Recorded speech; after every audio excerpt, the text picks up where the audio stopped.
4, 3, 2, 1.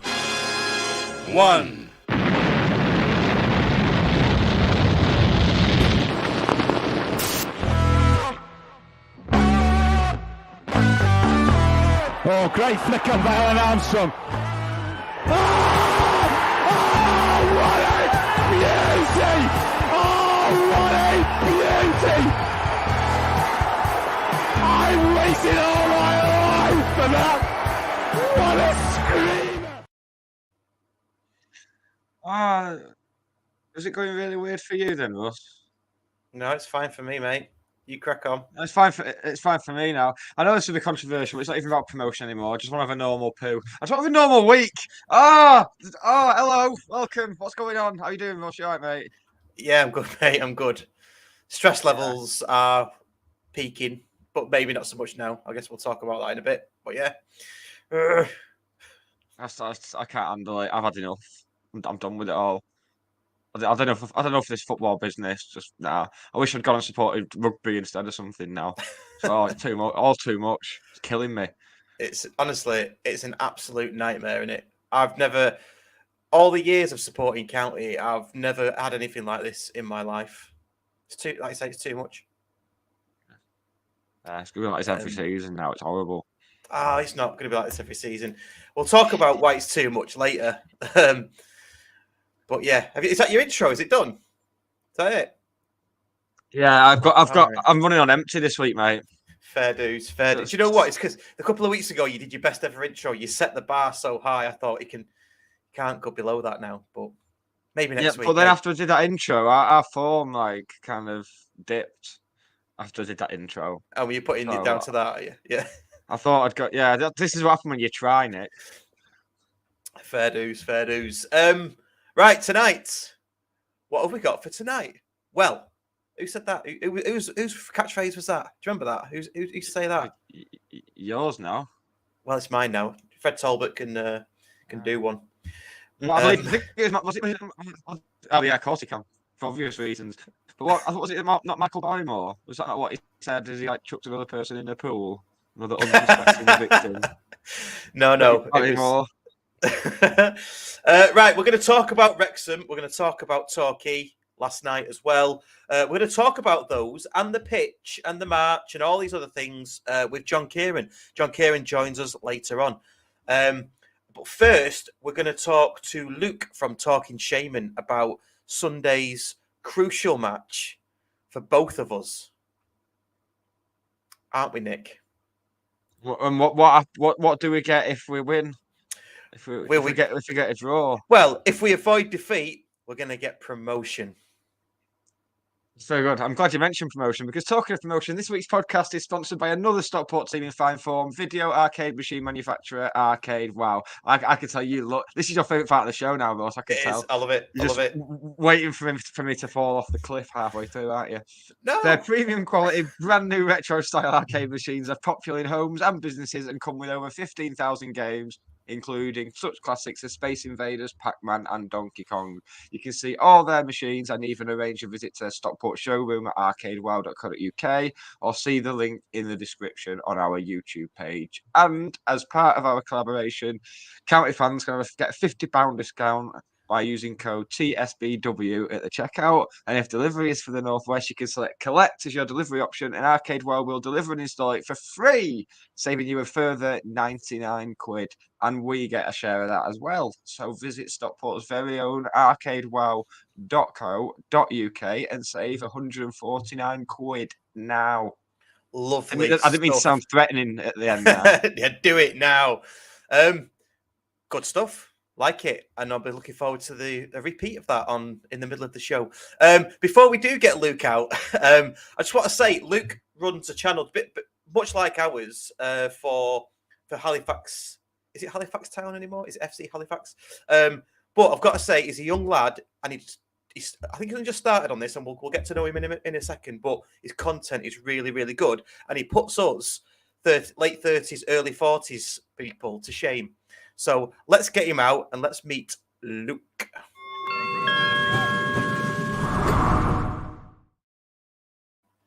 Evening. Evening. You okay, mate? Yeah, I'm good, thank you. Yeah, it's going to be a tough game, isn't it, on Sunday?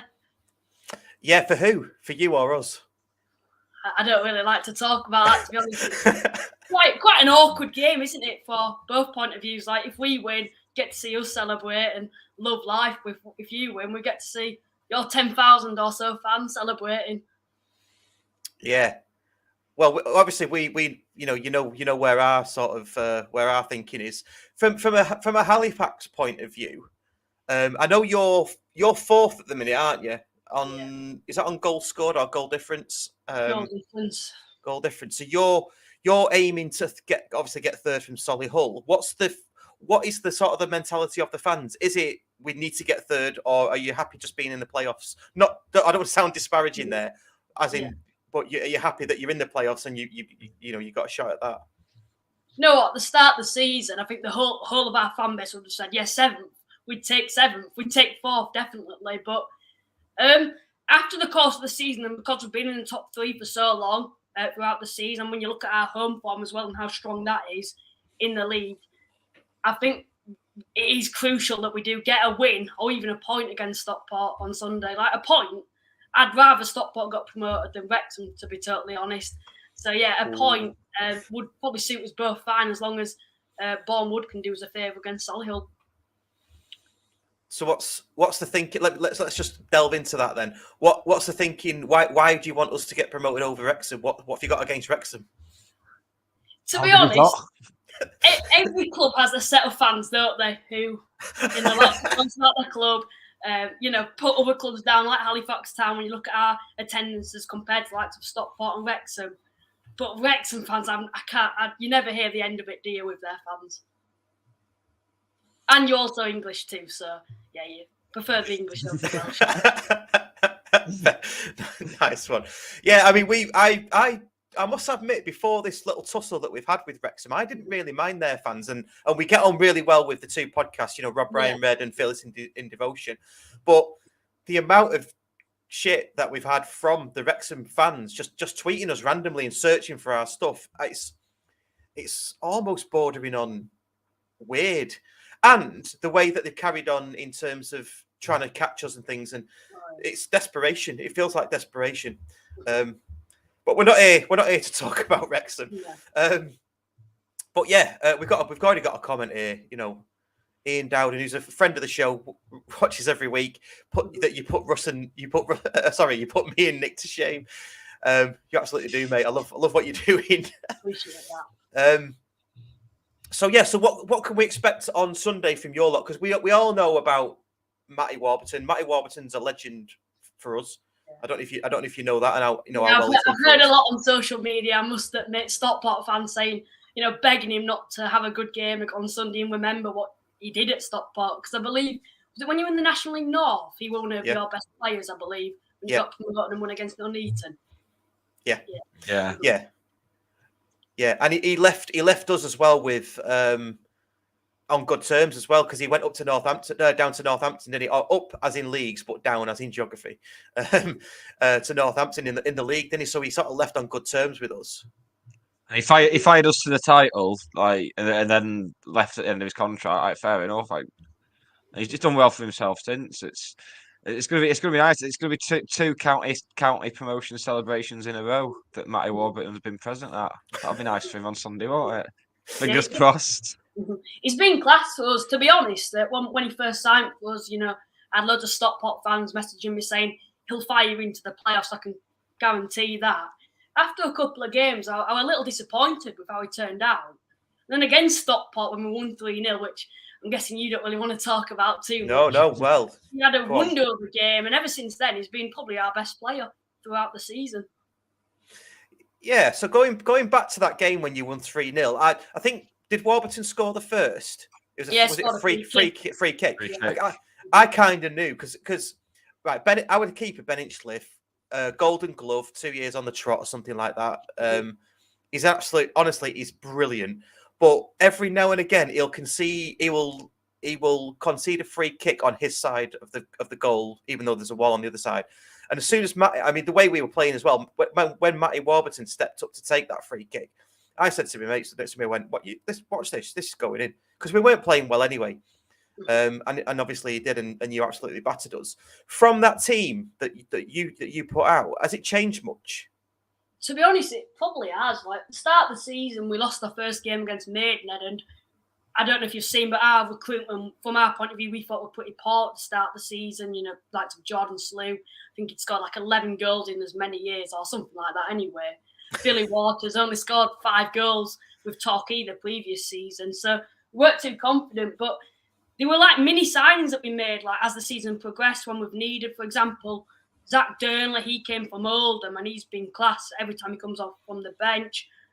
We've got a few mini signings. Also, we had Elliot Newby as well. He was back at you now, isn't he? He was pretty good. Didn't really break into the team. Would have liked to seen him play if it was a bit longer, but yeah, he's having a good game at you now. I'd say the playing style has slightly changed. I think it feels a bit more confident now and we're a lot more consistent than the start of the season. So yeah, it will be a bit of a different game, but I'd probably expect Stockport to keep the majority of the ball and us to play on the break. Yeah.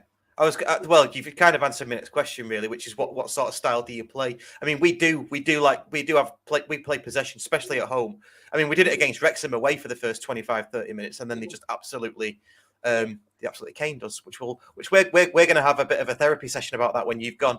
Don't talk about Wrexham with us. We've lost on both occasions, and that away game, it wasn't. We lost 3-1, but we got absolutely battered. I think Al McLean summed it up correctly. We're like men against boys. Yeah, that was on the telly, wasn't it? Was that on the telly? Yeah, I remember watching that. Yeah. So is your sort of thinking then that you know, like you just said, you will play on the break and you expect us to have lots of the ball? Probably, to be honest. It's quite hard to say, like, because I think that's if we only needed a point, then we'd definitely be playing on the break. But depends how like Solihull and Bournemouth are doing. Like if we're, let's say it's 0-0 at half time and Solihull it's still 0-0 in the Bournemouth game, you'd probably think, we're going to have to come and attack you in the second half because Solihull have a lot better goal difference than us. But yeah, I think this playing style at the start of the game, the plan A would probably be to play on the break. People like Billy Waters, Jordan Slew. Because, to be honest, against players like Sarkovic in midfield, Crankshaw, all these quality players in the midfield for Stockport, they're gonna outwork us in the midfield, and we need to be prepared for just playing on the break, I would probably say. Yeah, I think you'll probably. Well, I say this, you might get. I don't want to talk like I'm. Obviously, we're massive and stuff, but you'll probably have some joy in the final third more than you will in the centre third, because we have got Sarcevic, Collar, Croasdale, and Andy Cannon. All 4 played last night. Andy Cannon. Yeah. So, so it should be an interesting game. Solihull are playing Boreham Wood, as you said. I don't know how you fared against them this season. I've not really checked, but the two of the most containing anti-football sort of teams, I would say. Yeah. So it wouldn't surprise me if that was 0-0 or 1-1. It could be something like that. Like at the start of the season, I looked at Solihull and they were just very good defensively. Same with Boreham Wood.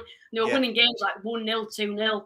I had a Solihull fan on the other week, and he said over the season they've progressed and more just outscoring teams. And to be honest, I'd probably agree with you. Probably a 1-1 or a 0-0 or something like that. So we probably do need to win at Stockport. And I don't want to get my hopes up, but I have a feeling I am quite confident going to Edgeley Park. I don't know why. I just think the pressure's more on you. Yeah, I guess so. But I think from our perspective, we don't need to win. A point will do us. And if we play like we did against... But that's the thing. If you go into the game with that attitude, a point will do us. That's when shit gets scary.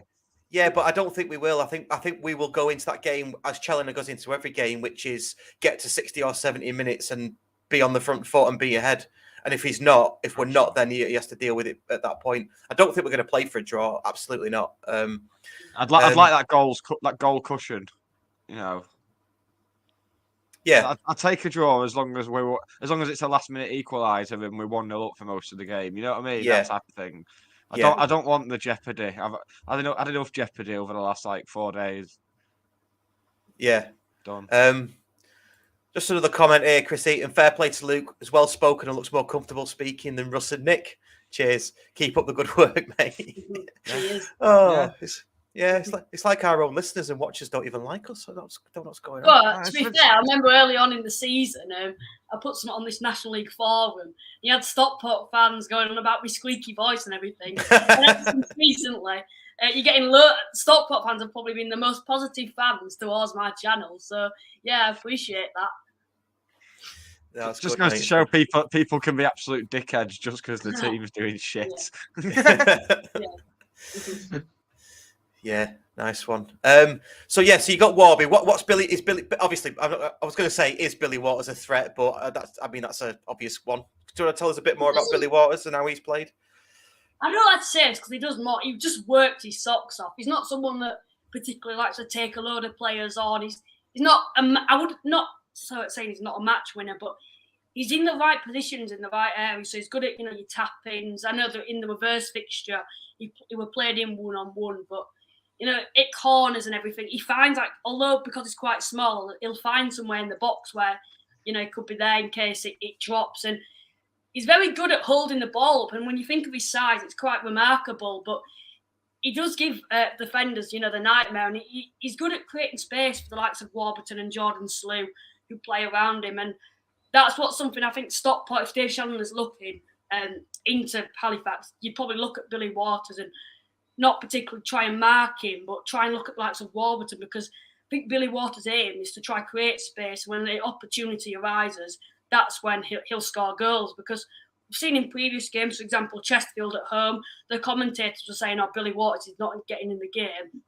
I disagreed with that. I think he was just creating space for other players. And that's something that I could see him doing against Stockport, which allows Warburton and Slew to get space in behind. Yeah, good shout. Hopefully our massive performance analysis team and tactics team are watching this and taking us on board.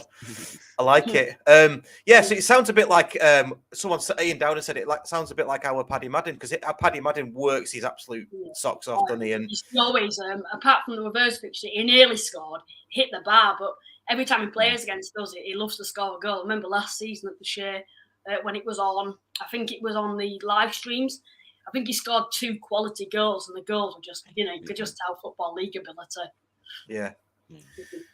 Yeah, good stuff. Okay, how many are you expecting to bring on Sunday? Because I heard that we give you 1,000 and they weren't sold. They weren't quite sold yet.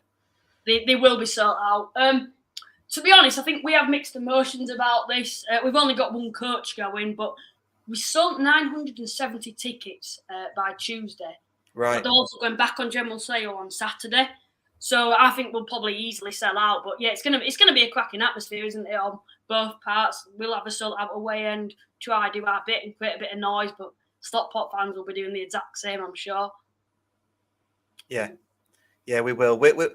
Last night against Torquay, we had the railway end, which I think is where you're going to get.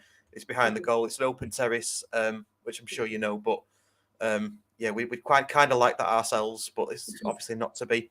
Right, finally then, score predictions. This is hard on the Stockport podcast. You know what? It's quite tough. I'm going to go 2-0 Halifax. I just have a feel. I think it'll be 0-0 at half time. We'll score early on in the second half. Stockport will put a load of pressure on us, and we'll score late on in the game, 2-0. But yeah, mixed emotions going into that game. I think it depends how it starts. Right. Good. I like the answer. It's just watched me having a breakdown for 20 minutes. Yeah, it is a bit more to add to your breakdown on Sunday. I feel sick. I love it. Right, brilliant. We won't do our score predictions. I'm coming on your show tomorrow, so I'm sure you'll ask me the same question. Yeah, I will. Yeah. And I'll say, I'll save it till tomorrow. People can watch that. Right, Luke. Thank you so much for coming on. It's been no problem. Cheers. Good luck on your hope to get back into the Football League. Hopefully you can do it on Sunday and we can join you through the playoffs. Cheers, mate. Appreciate it. And good luck as well after in the playoffs. Cheers, mate. See you later. Bye.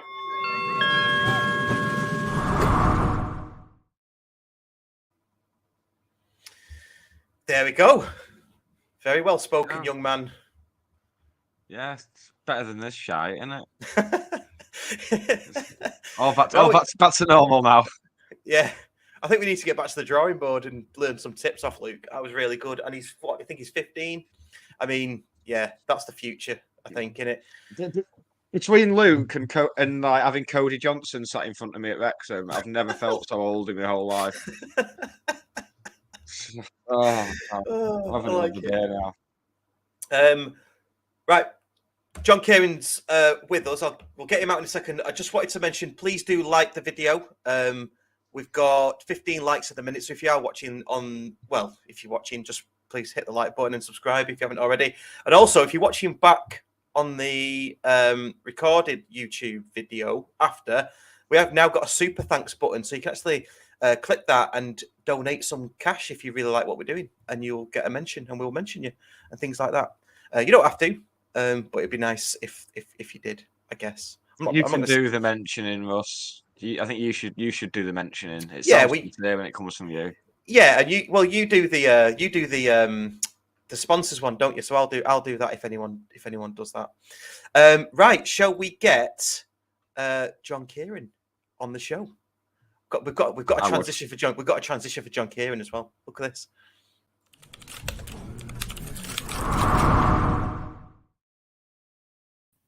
Journo's view. Hi, John. Very good. Very good. I like that. Evening, boys. Evening. I suppose you are a journalist, aren't you? Media man, journalist. Yeah, I mean that's my background. That's my training. So I fall back on it quite often. Fair dues. So yeah, what we were going to talk about, we were going to talk about the Wrexham match. I'm laughing. That's a nervous laugh. That's a like, I'm on a breakdown laugh, by the way.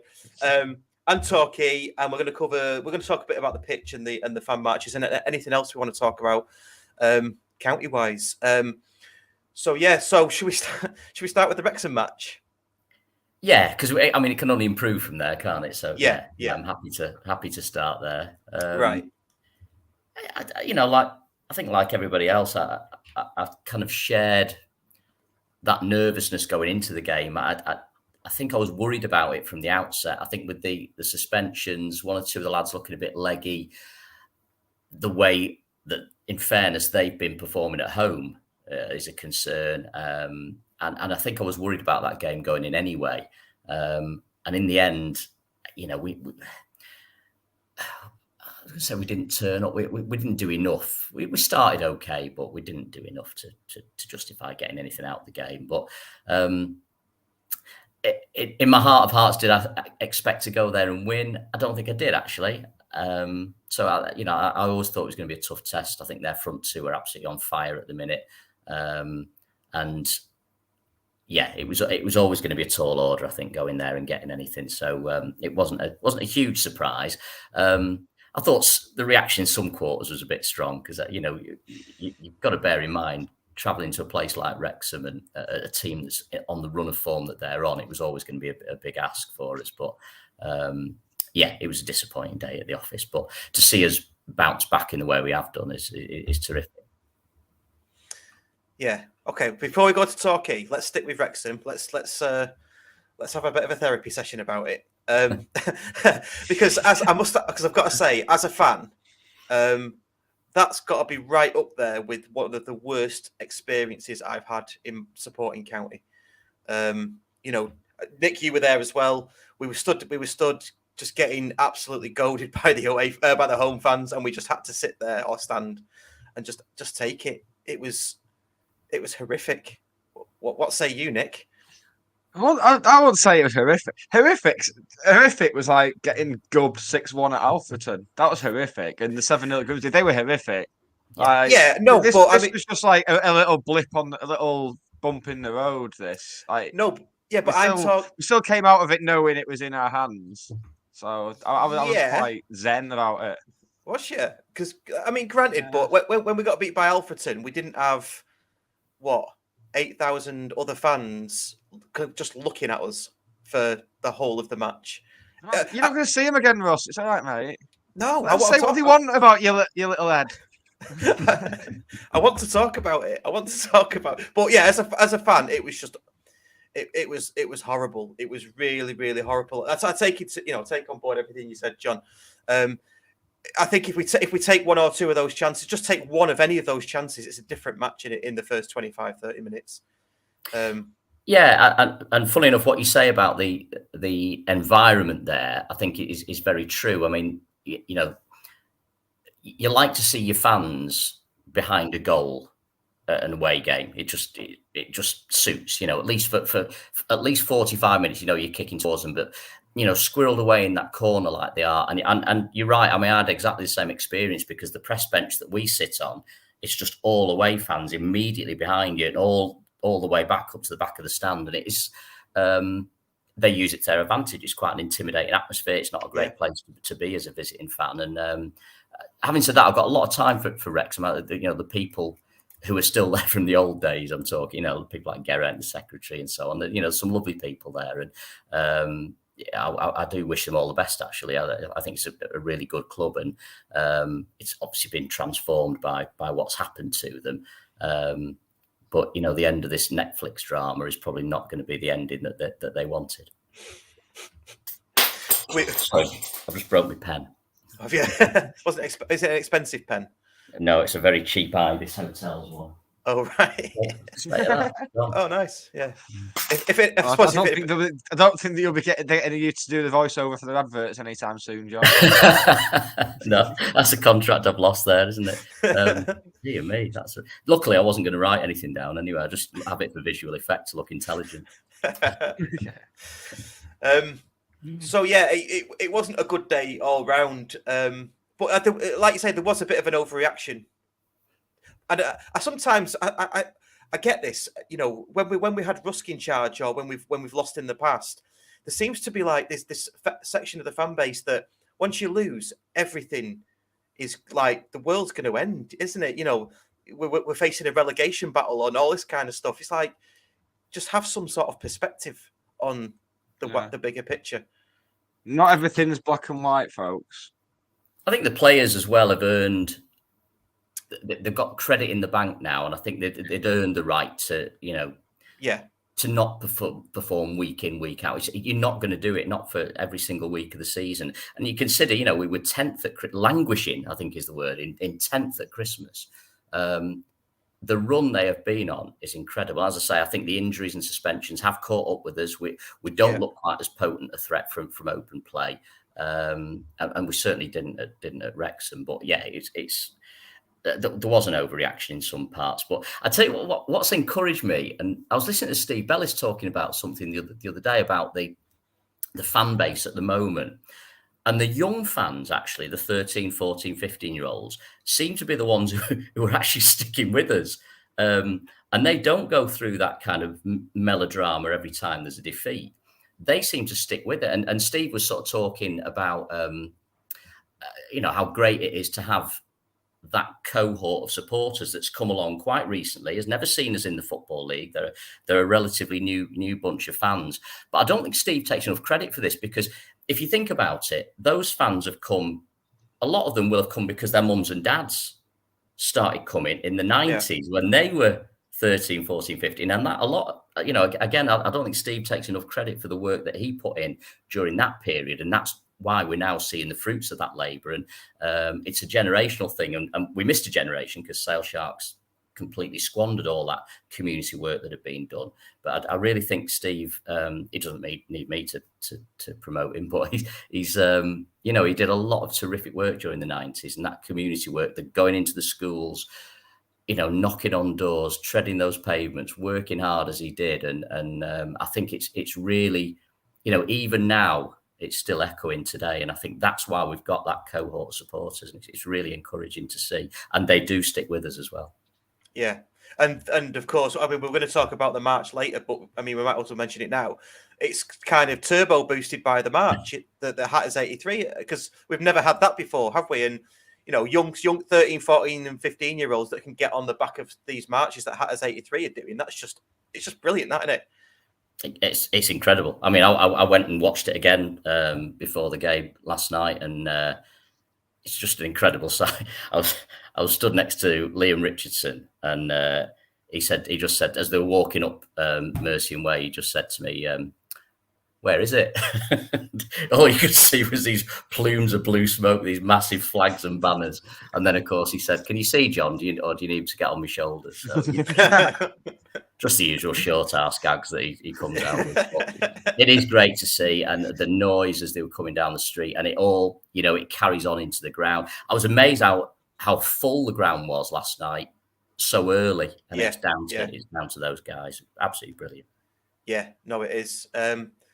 Just going back to the Wrexham match and sort of my selfishness, really. I wasn't stood there angry with the players. I was just stood there like arms crossed, all these Wrexham fans looking at us, and I was just thinking, we can't sing anything back. We just can't. We're 3-0 down, and they've got us by the balls, really.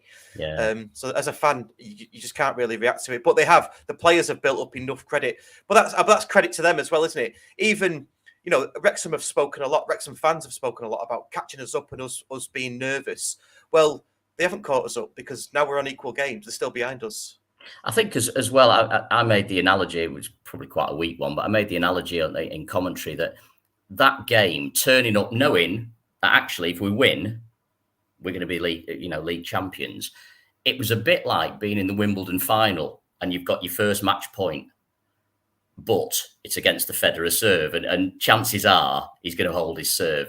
But the other chances that you're going to get another opportunity further down the line. So, and that comes for us on Sunday, and it's that'll be on our serve then. And I think you've got to look at it that way. You've no divine right to go to Wrexham and win a football match. No chance. No. As much as it had been nice to do it at Wrexham, I understand. Just to say as well, we'll probably mention it later. The March as well. Hatters 83. They're doing a very, very big display for the Halifax game, aren't they? So I think they're asking everybody to be in the seats as early as possible for that as well. Which, if last night is anything to go by, then I think people will be in the seats ready for that. Okay. Anything from your perspective, Nick, on the Wrexham game?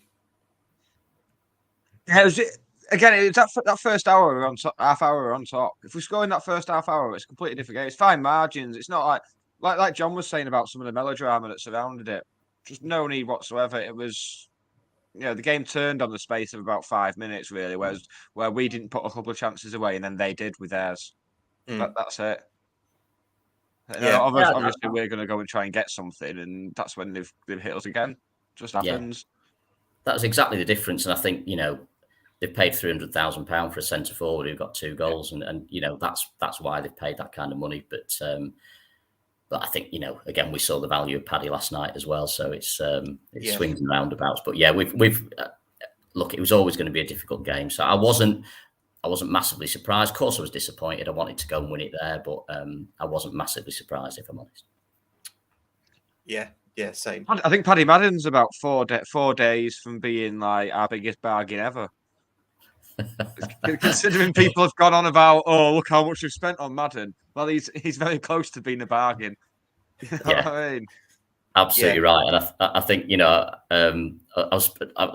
had a chat with Mark Stott the other day, and he was this was between the Wrexham game and last night, and so obviously you can imagine the kind of mood he was in. And we got talking about Paddy, and I was saying, look, if he scores in these last 2 games, I mean, because Mark Stott's staring down the barrel of possibly another £2 million just to be in the National League for another season.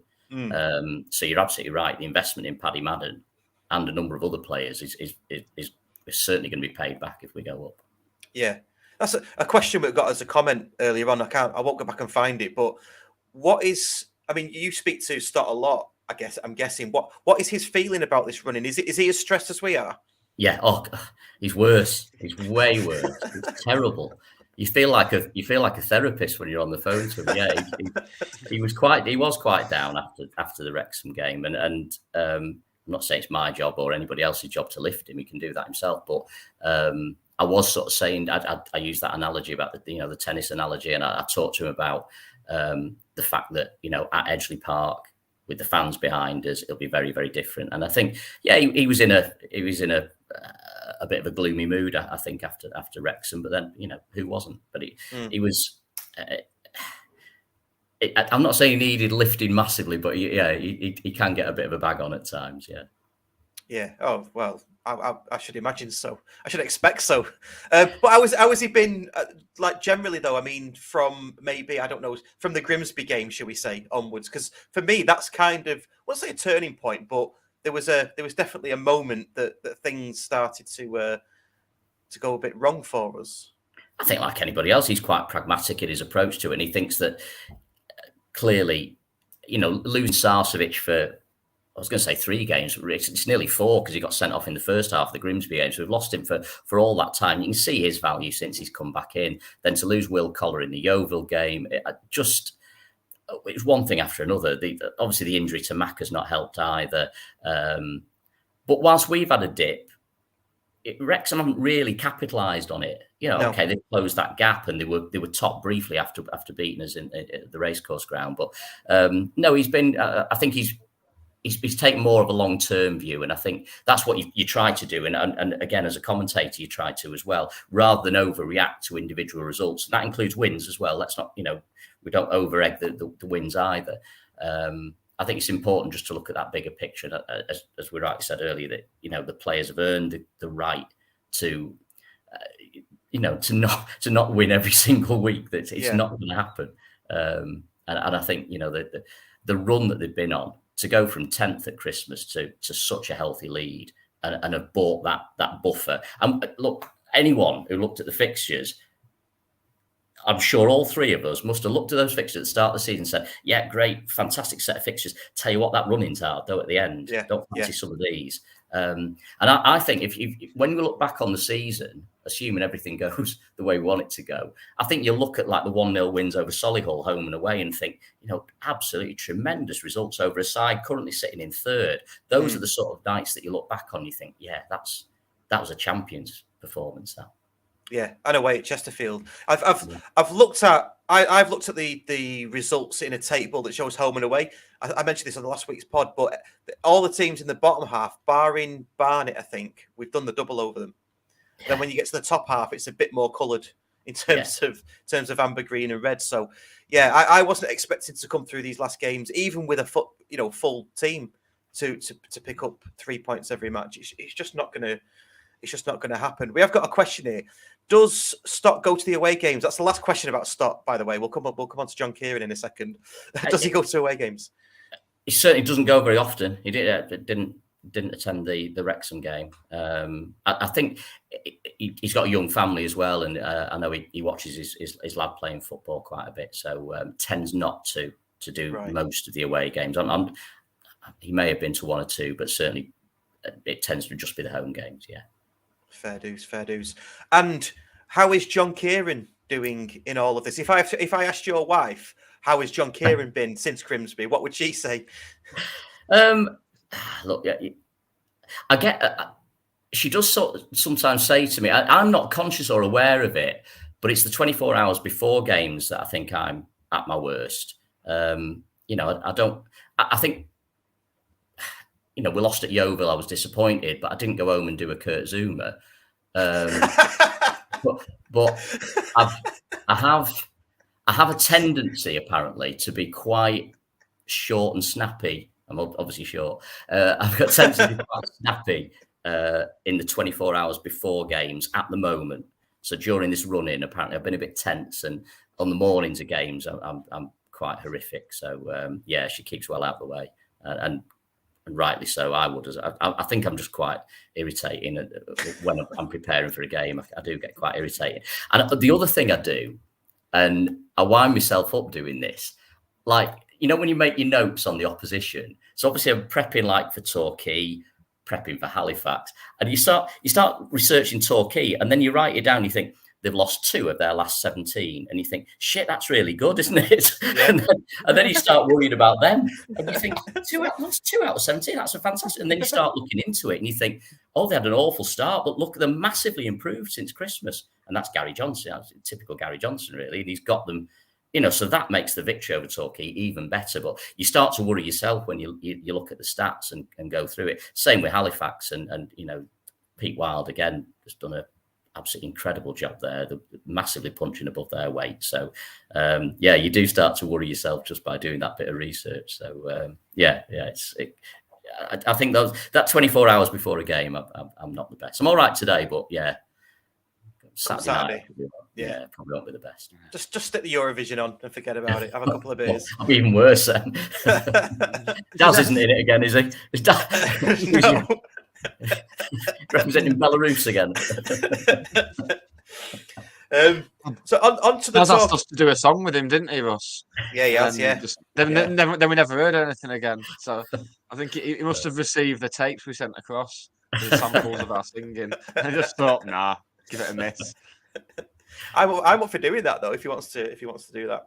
I've never wanted to do anything more than that. Onto the Torquay game then, and you just mentioned about like only lost 2 in 17. I heard that over the last 30 games they were 6th in the form table. So it's things that as I say, when you do your research, you suddenly spot that Gary Johnson was manager of the month the previous month. Yeah. And you think, how's that happened? How's Gary Johnson got manager of them? So you start worrying about stuff like that then, don't you? You know, unnecessarily so. But you do, you start tying yourself up in knots. So, they've been on a great run. They have got some very good players. But, I thought, I mean, Dave Challoner said it himself, didn't it? It'd be an absolute travesty if we hadn't won that game. We thoroughly deserved that 3 points. Yeah, I thought, I wouldn't say we made them look ordinary, but we weren't in any danger until the end, I think. I don't know if you listen. I don't know if it's gone out yet. I did an interview with Andy Cannon after the game, and of course he'd been substituted midway through the second half. I thought he was terrific, by the way. Great performance from him. And I just said to him, was it a bit tense at the end, particularly when they hit the bar? And he went, "Did they?" They hit the bar. The railway. Did you miss that? And he went, "Oh, I didn't know they hit the bar." No. So I don't know what he. Tomorrow over here. So he's completely missed that, but. I mean, fair, I don't think Ben had a meaningful save to make all night, did he? And no. I mean, even the one that hit the bar, it was a weird one. It probably wouldn't have gone in, but yeah, it's a fantastic performance. And if it finished 3-0, I don't think anyone would have complained on the Torquay side. Yeah, but isn't that's testament to how good we are, isn't it? When we play like that, it felt like, I wouldn't say we were only in first gear, but we didn't take our chances. Okay, the keeper made some good saves, fair play. And they, like I say, over the last 30 games, 6th in the form table. Mm. It just felt like I was really pleased with the result last night, even though it only was 1-0. What I didn't realise, and I was there, didn't they play the last 20 minutes with 10 men or 10 minutes with 10 men? Yeah, they'd used all the subs, and then the captain got injured, didn't he? Armani Little picked up a knock. It's quite an innocuous one. I didn't see anybody near him, but he couldn't carry on, so they ended the game with 10 men. So the thing is, again, comes back to research. So I'm looking through my notes. There's 12 of their wins have come in the last 10 minutes of games this season. So you start, so even within the commentary, you start winding yourself up. So yeah, it's easily done. But it would have been a travesty if we'd lost. What was interesting, I know you sort of say things sometimes. Myself and Sam Byrne was alongside me last night, and you're commentating on the game, and you're looking at the fact that we've got so much of the ball, but a lot of the times we had the ball in wide areas, and I kept saying in commentary the crosses were kind of loopy, floppy, no real purpose in them, and I just felt the players maybe were. Maybe it's a little bit of nerves, I'm not sure really, but they were just putting balls into areas, and we didn't, we haven't got a Scott Quigley up there, we didn't have Courtney Duffus up there, so these balls were quite aimless. But when we did put some quality in, and it was fizzed in hard and low, there's Paddy to slot in the back of the net, and it was nice to hear Dave Challoner in his interview sort of echo what we've been saying in commentary, say, I think he was tearing his hair out because we were enjoying so much possession, but not actually, that final ball just wasn't good enough, and Paddy doesn't want balls looped over to the far post. That's not going to do. Well, occasionally he does, but by and large, he'd rather have it into feet. And well, he delivered again, didn't he? So yeah, it was a terrific victory. I thought the fans were incredible last night. I mean, I know it was virtually a full house, wasn't it? But I just thought I get stick sometimes for banging on about the fans and the atmosphere and the famous Cheadle End and all this, but it's true. You know, I'm not going to stop saying it because it's true. And I thought they were like a 12th man last night. And Charlie said it himself, you know, to be able to, it didn't matter if we lost the toss because we were kicking towards our fans at both ends. So, you know, the fans, I thought, played a huge, huge part last night. And I think they've played a huge part in this running as well. And it would have been easy, having had this little wobble, you know, before last night, was it lost 4 out of 6. Yeah. It would have been easy for the fans to turn, perhaps. And as you right said earlier, Russ, I think some of them maybe had, you know, so there was a bit of melodrama in some of the reactions. But by and large, the fans have stuck with it. And to get that positive start, because, you know, they'd done the march and they'd come in, you know, with guns blazing. It was just a wonderful atmosphere. And the other thing that makes you notice it, you know, we're a bit longer in the tooth, so we're probably more used to seeing it because we've seen County play in the league and we've seen these big attendances before. But it's when the opposition journalists come along, or 5 Live come along, or Radio Manchester turn up and they go, "Blimey, I tell you what, your fans," and they're all talking about, they're all commenting on it. So it's not just me; other people are noticing it and saying, with support like this, you can't go far wrong. And I think, you know, when you talk about why Mark Stott's invested in Stockport County, the fans should take a lot of credit because they're one of the reasons. That's the potential that he sees in our football club. Yeah, no, absolutely. Yeah, I mean, just touching briefly on those that are negative. It is one or two, I only see 1 or 2 people, but of course, one person on Twitter equals 1,000 fans in the stand, doesn't it? We all know that. No, it doesn't really, but it's just 1 or 2, and I think most people, like you say, they built up that credit. Absolutely, they have. Standout players last night. I mean, for me, and I don't know if you agree with this, but Hippolyte was just off the scale. He's been a revelation. I said to somebody in the pub last night, I said, "I tell you what, Scunthorpe must have some good left wingers to let him go." And look where they are. It doesn't make any sense, does it? I can't work out. Obviously, I've not seen Scunthorpe this season, so I have no idea. But to be able to let him go is just remarkable. I thought he was tremendous. I would also just mention Andy Cannon though as well, because I think getting that box of midfield players in, you know, Sarcevic, Collar, Croasdale, and Cannon.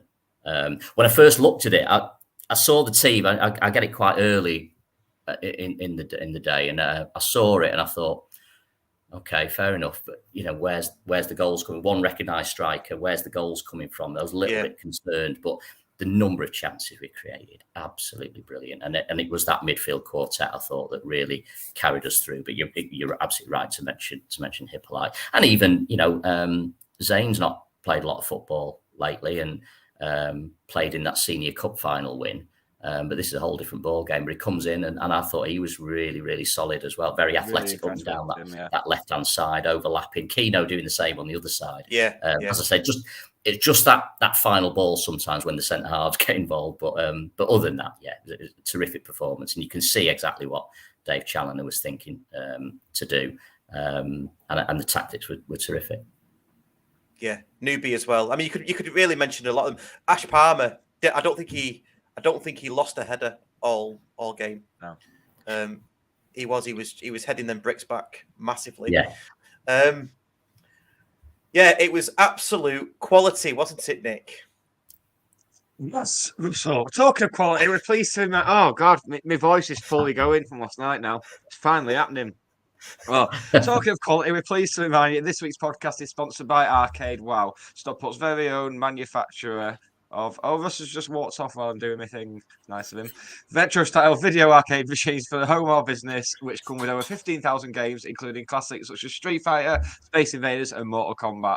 You can see all their machines and even arrange a visit to their Stockport showroom at arcadewow.co.uk, or see the link in the description on our YouTube page. Contact Arcade Wow for details of your £149 discount, courtesy of the Scarf Bagara War. Thanks for leaving me then, Russ. I clicked off and then clicked on for a second, and you just walked off, and I got really panicky. It was like when your mum goes off to pay in like, and you just left on your own. Horrible. Don't do that again, mate. No, I won't. Just John, just to mention as well, we have Nick's like a Russian sleeper. So if I mention promotion or quality. He just goes off and does this advert like that's ingrained in his brain. It's really good. Yeah, but they're going to get the money's worth for sponsorship on Sunday at the game, aren't they? Because when Kenny comes over the tannoy and says like promotion, then I'm going to be doing the thing to everyone, aren't I? Yeah. Did you spot what we got Kenny to read out last night? Did you spot that one? I didn't hear it at the time, but I've heard about it since. Yes.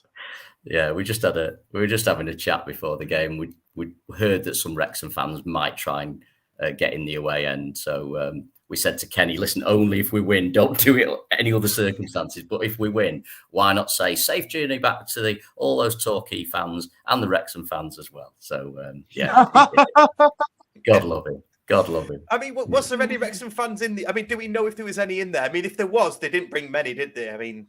Not a clue. There was rumours flying about. There was one or two Welsh accents in Wetherspoons in town, but other than that, I don't know. I think Welsh people are allowed to live elsewhere, so maybe. Maybe funnily enough, a member of the show, Pete Wilson, actually works in that Wetherspoons. Him and his mates, and they were in there, and one of them is Welsh and from Wrexham. So that's evidence that they are allowed across the border. There should be an embargo at the moment, but no. But no, it really wandering on Stockport. It's just a good line, and we felt it was too good an opportunity to pass up. So I was belting that. Talking of quality, no, not you. Don't start, Nick. No, talking of quality, the pitch. It's been mentioned today about the quality of the pitch and comparisons drawn from 96-97 at this time. During this sort of that season. I mean. Liam Cash, I'm guessing it's just normal grass, and we will get Liam Cash on pre-season to have a pitch update like we do anyway. But it's fantastic, isn't it? The quality of the pitch. It was interesting when I interviewed Johnny Vaughan a few weeks ago. It was interesting. He mentioned the investment in the pitch, and I think it's all. It's nothing that I really understand, if I'm honest. But he was talking a lot about sort of the fertilizer and some of the compounds that they use and the stuff that they're putting in the pitch is being quite expensive. So there's been some big investment in the playing surface. But you're absolutely right, Russ. I think when you look at it, you can see where that investment's gone. And it's interesting. Again, I was watching Wrexham they got a new pitch in October, so mid-season, which it's an odd thing to do. It's a strange thing to do. And I was watching, they've obviously got used to it now. And this isn't me looking for excuses, but I did think, particularly I was watching Connor Jennings, he just couldn't seem to keep his footing on the pitch at the racecourse ground. And it's a pitch that he's played on many times before, but obviously not with this playing surface. And I just thought it was quite noticeable how often our players were falling over. Paddy, he had that chance where his studs then seemed to get stuck in the turf, and it was. I don't think it was the greatest. So they've relayed it, and it's whether it's not taken as well, I'm not sure. However, our pitch, I mean, if you can't play football on that, you can't play football at all. So Liam's just he's a genius. I mean, you've seen his work in the past. We know what he's capable of, and he's delivered once again. But as I say, the club has backed him in terms of expenditure on the pitch. So I think that's important to note as well. When he goes and asks for stuff, he gets it. And do you know what? I'm hearing that from a lot of the staff. I talked to, obviously, Richard Landon's a big pal of mine, and he says it's great at the minute. If you need something, they trust you. Go and get it. If you say you need it, just go and get it.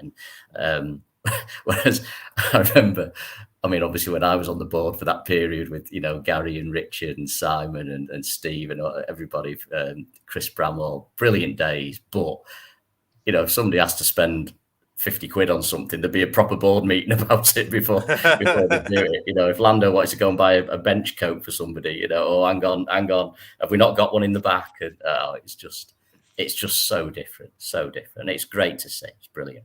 Yeah, and I think one of the key things that they did, I don't know if Liam was part of it, I'm not sure if he asked for it, but they dug out the old rugby posts, didn't they? So that voodoo's gone, thank God. Yeah. But you're right. It's the last vestige of any link with them. So yeah, and it allows us to play. Niels DeVos and his groovy voodoo. I saw them at the Free Trade Hall. I like it.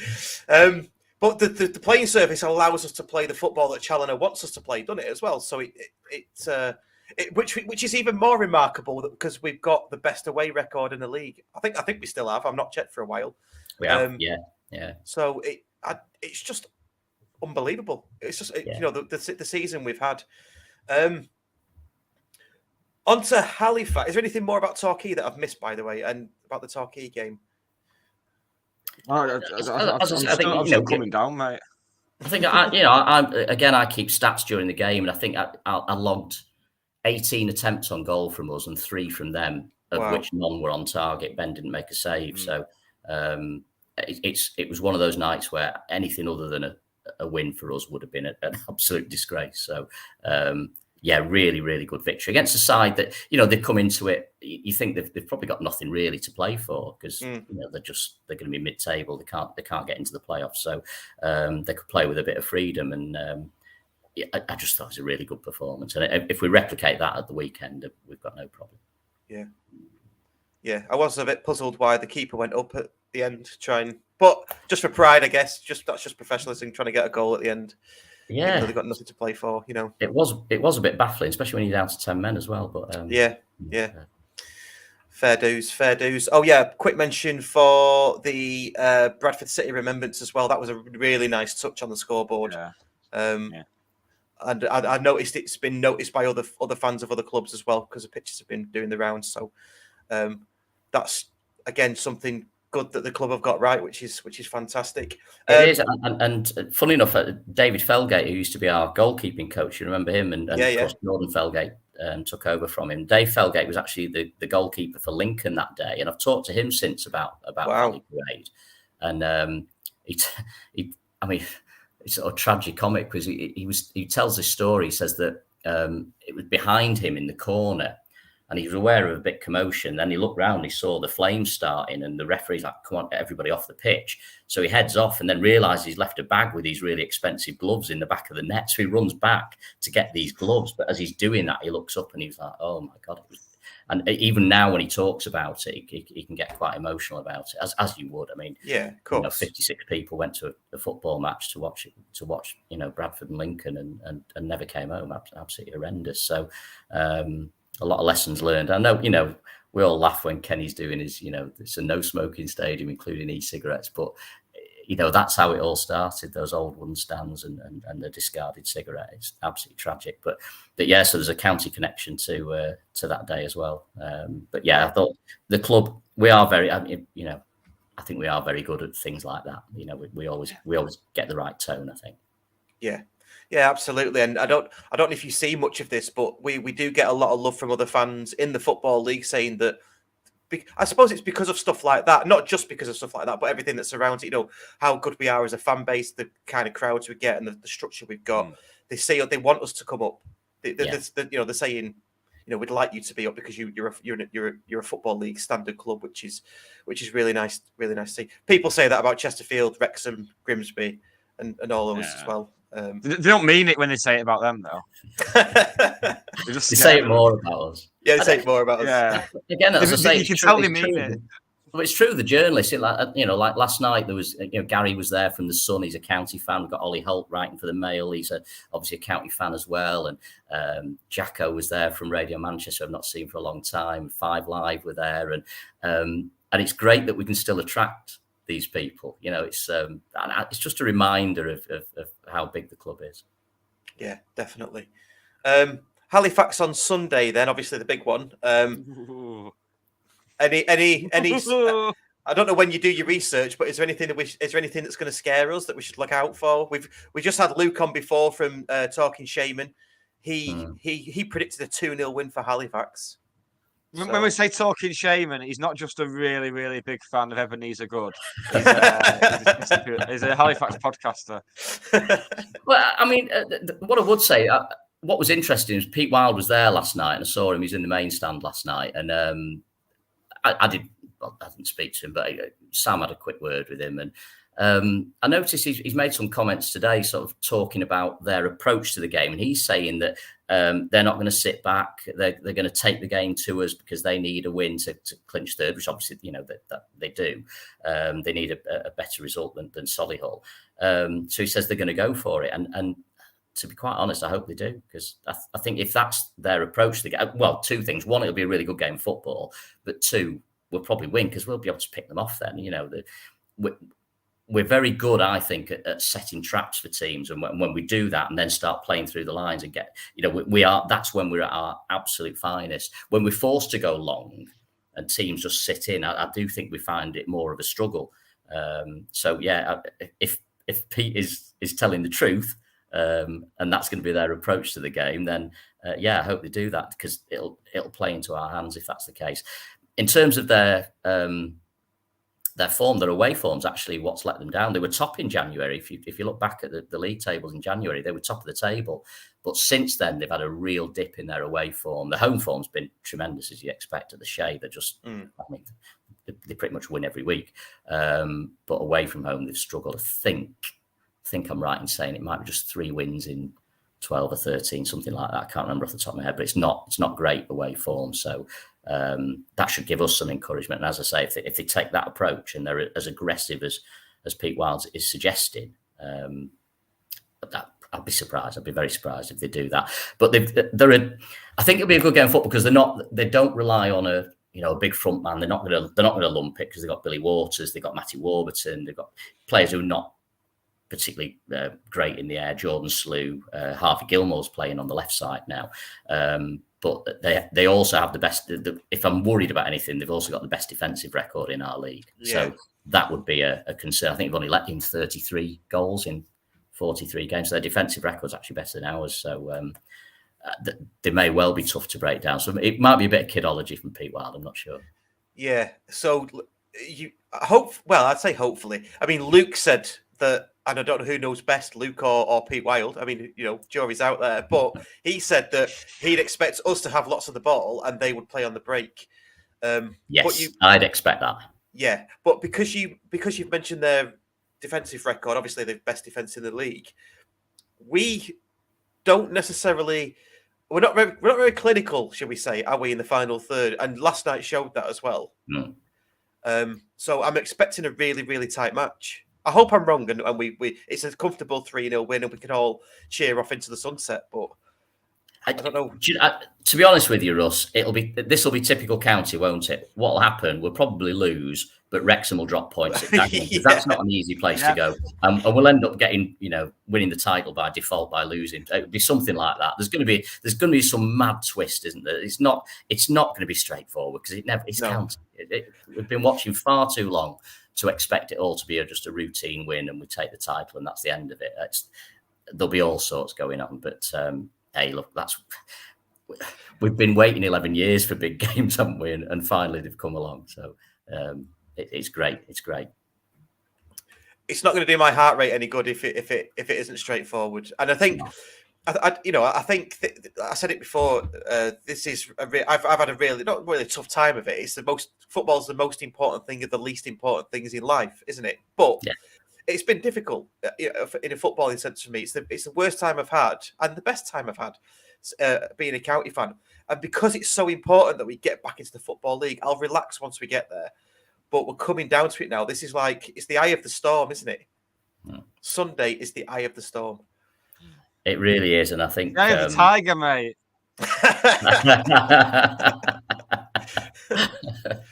I just think it's. I'm just so pleased we're in it. At Christmas, who'd have predicted this? Dave Challoner has worked miracle. Not just Dave, Clint Hill, Dave Conlon as well behind the scenes, Schwan, everybody involved. It's absolutely fantastic what they've done, and. I'm so pleased for Dave because he's a fantastic bloke. He's a serial promotion winner, though. And that's why, as soon as there was a question mark about Simon Rusk, I was so keen that we went and approached him, tried to get him to come because, his record speaks for itself, doesn't it? It's remarkable. And I mean, assuming if everything goes our way on Sunday, to have won promotion 2 years running with 2 different clubs from the same division, and we know how hard this division is to get out of, that's phenomenal at any level. But I tell you what, you're always looking at the black side. We were chatting in the pub last night and saying, the Forest Green fella going to Watford. It's not beyond the bound. A team, I don't know, I can't think of it. Nottingham Forest, somebody like that suddenly decides we need a new manager. Yeah. Look, I'm not Sunderland. touting him by any stretch of imagination, but the hardest challenge is going to be holding on to Dave Challen. That'll be the toughest challenge of all. Yeah. And then Sorry, second, no, but second to that is probably hanging on some of the players. I mean, I think we mentioned it. Was it last week, Dick, where we said there was some of these players that could be going for 7 figures if they carry on the trajectory and we get up, and there's definitely that. James Somerset says the eyes of the storm are usually the calmest bit. All right, smart ass. Jesus. This is just indicative of the mass breakdown that's going on right now. People are just we need a holiday, people. Brilliant. You've got a meteorologist listening. Brilliant. I know. Is it because we mentioned Fred Talbot at the start of the show?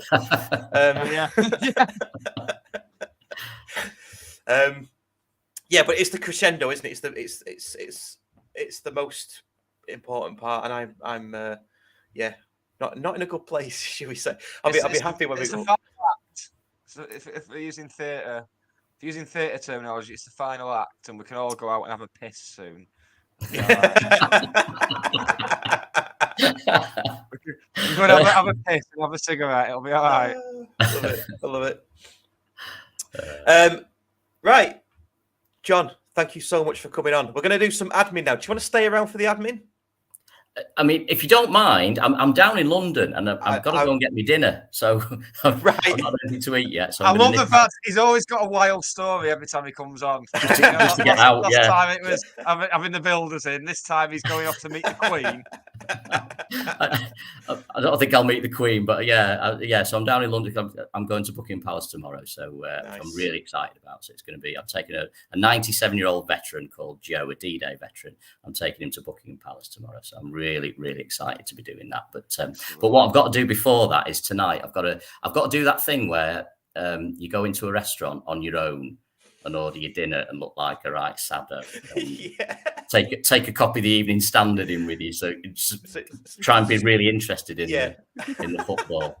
But I'll tell you, actually, getting a hotel room's been a nightmare because Thingy's playing. It's North London Derby, isn't it, tonight? Which I didn't know. So getting a hotel room, because obviously all the locals are all staying in the hotels, all the ones from Enfield and Chingford and Tokyo and Berlin or whatever. So it's honestly getting a room's been a nightmare. But anyway, I'm here. But I'm hopeful I can get. Now it's probably just kicked off, hasn't it? So I might be all right to get some dinner. Spurs have just gone a goal up.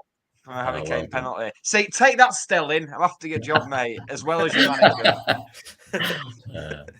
So if you don't mind, guys, I'm going to leg it. No, absolutely fine. Thank you so much for coming on. It's always a pleasure, and we'll get you back on at some point in the Football League. It's great to see you. All the very best, boys. We'll have a good day on Sunday. Right, will do. Cheers, John. Right. Cheers. See you later. Cheers, guys. Ta-da now.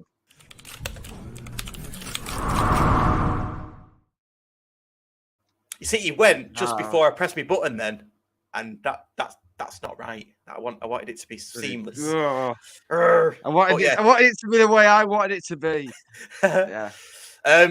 Phil Lloyd says JK great value again. Yeah, absolutely. That was good. That and Luke before him as well. So what a cracking show we've had. Should we do some admin? Admin. It's the best bit of the night. I'm coming up again now. After I've been aching all day from yesterday, but now I'm kind of coming up again. I'm all ready for. I might go out in a minute and get ready for Halifax. So I might get down to the ocean in a minute. Yeah, well, if you're off for all week, I mean, make the most of it, innit? Yeah. That's no young ones. Right, Andy at Notion, get the zombies on the go, mate. I'll be there in about an hour and a half, and then I'm just staying through to Sunday afternoon because we'll be there Sunday afternoon, won't we, Russell?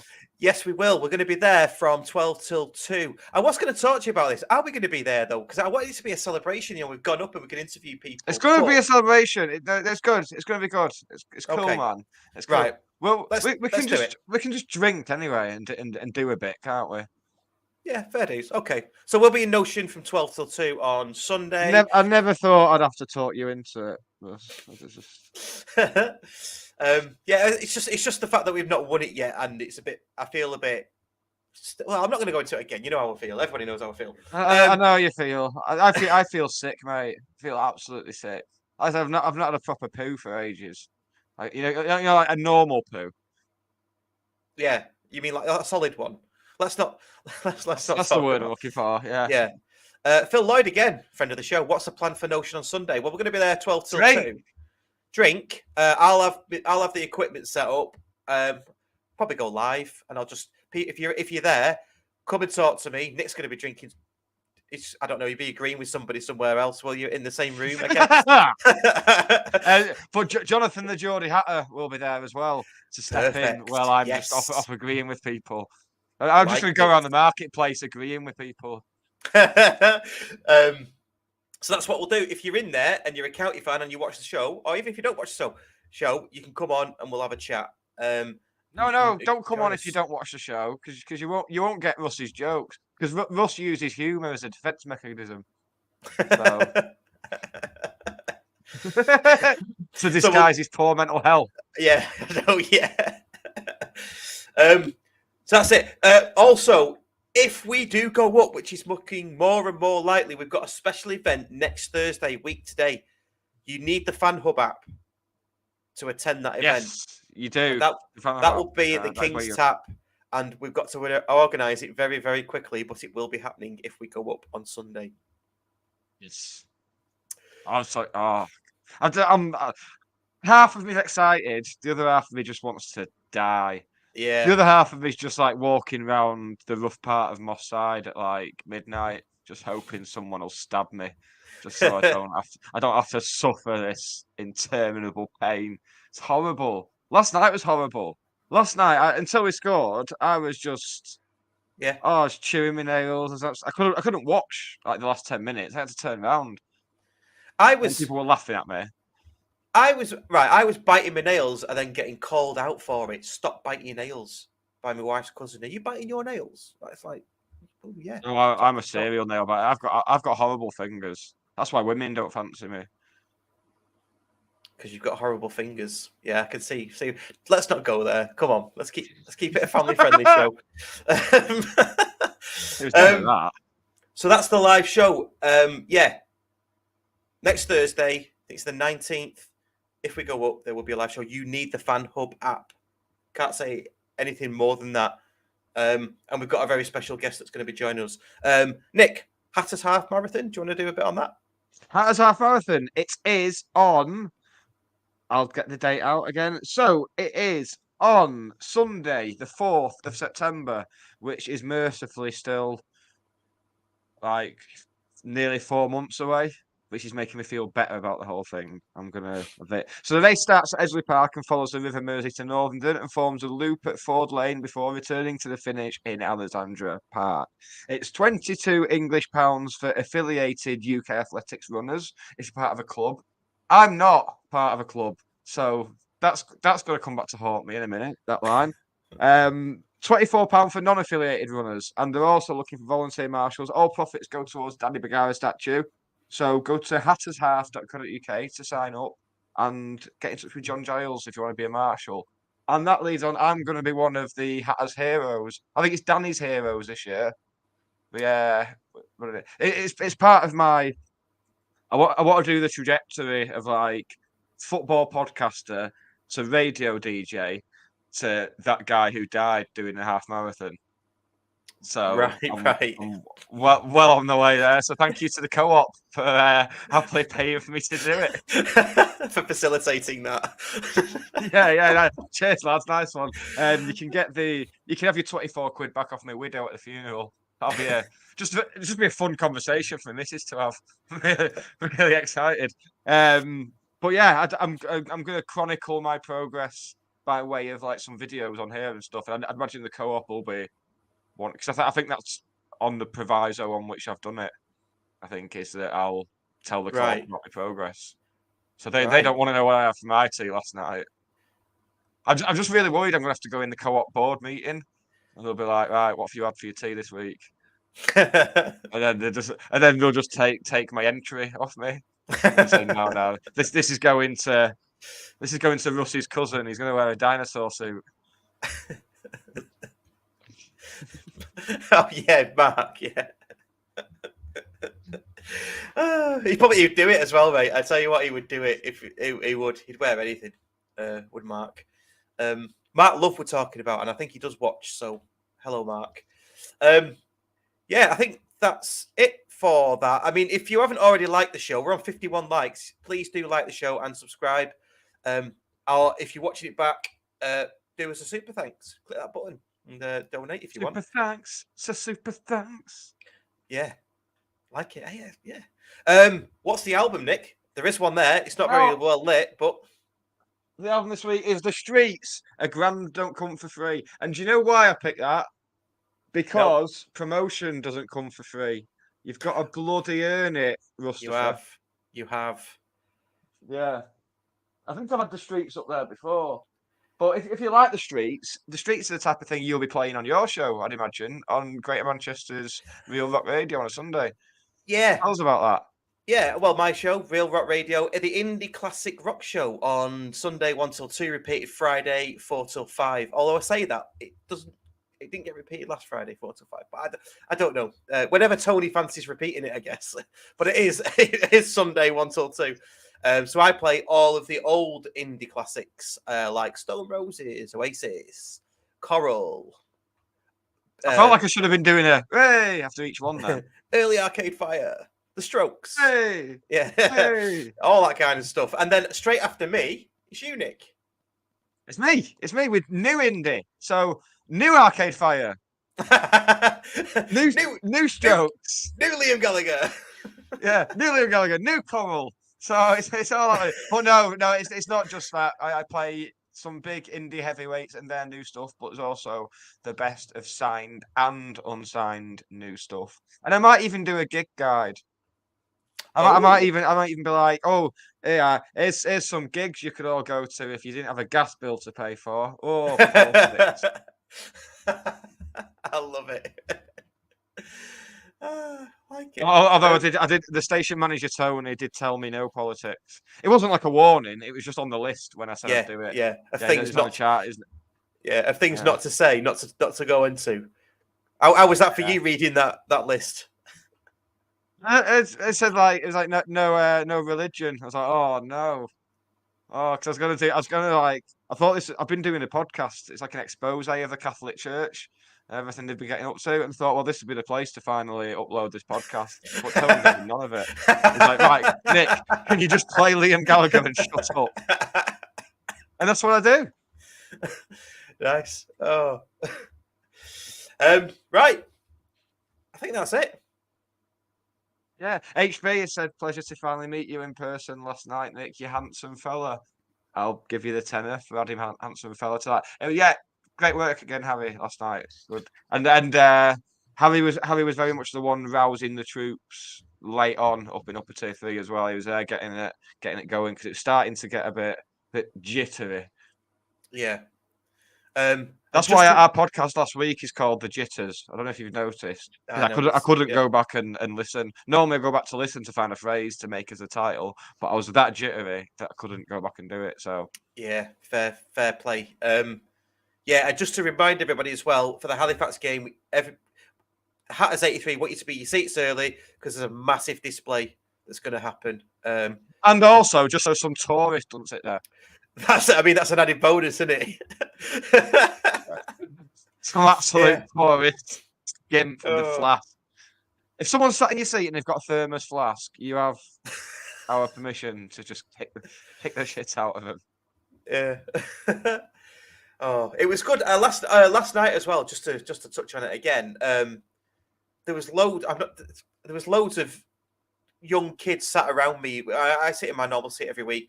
They obviously don't sit there all the time, but it's good to see so many youngsters attending. Like the next generation, it really is good. They were in my seat when I got there, and they were really annoying. So I said, "Oh, go and annoy someone else." And they said, "Who?" And I said, "Well, Russ Johnson. He's an Upper Tier 1. Go sit in your own seats." Yeah. It's like, yeah. Anyway, let's not talk about that. Let's not ruin the mood because we're all up for Halifax on Sunday. Hopefully, it is the. Hopefully, it's the last game we ever face in the football in the non-league. I mean, I've had absolutely nothing tonight, so God knows what next week's going to be like if we do it. Should we just do a video of me and you spooning to like the sound of the Cheadle End Choir on a loop, and then we'll just upload that as next week's podcast.